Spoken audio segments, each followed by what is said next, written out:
Magnets have a north and a south pole. Around these poles are fields of magnetism that extend out in all directions. These invisible lines of magnetic force are called magnetic flux.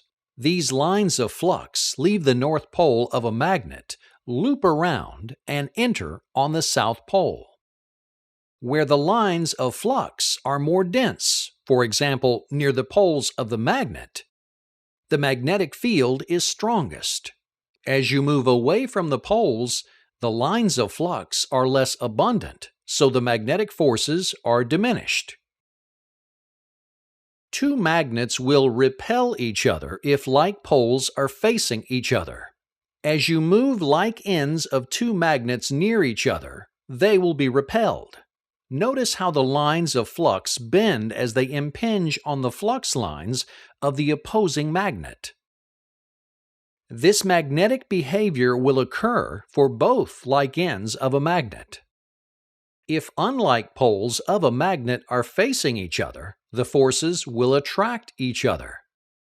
As you move the magnets closer to each other, the lines of flux join and condense, increasing the forces of attraction. When unlike poles of a magnet are lined up end to end, their combined forces create a unified magnetic field and thus behave as a single magnet.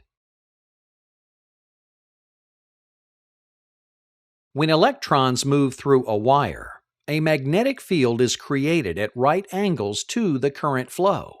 If the conductor in which the current flows is a straight wire, the field takes the form of concentric circles or rings of magnetic force around the wire.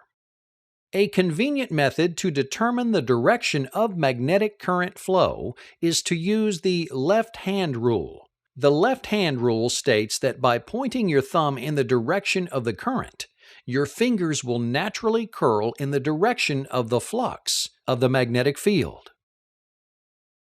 Reversing the direction of current, you can use the left-hand rule again to show the direction of the concentric circular force around the wire. This method can be used to determine the direction of the magnetic flux, as long as you know the direction of the current. One important aspect of electromagnetic study is the process of magnetizing magnetic materials. Magnetic materials, for instance iron, are made up of microscopic domains. When the material is unmagnetized, these domains are arranged within the compound in no particular order.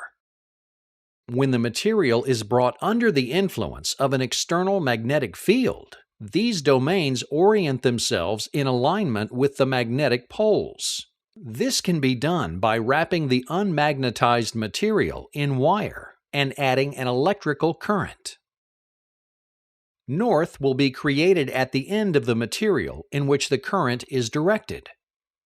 When the external field is removed, these domains remain in alignment, producing a magnet.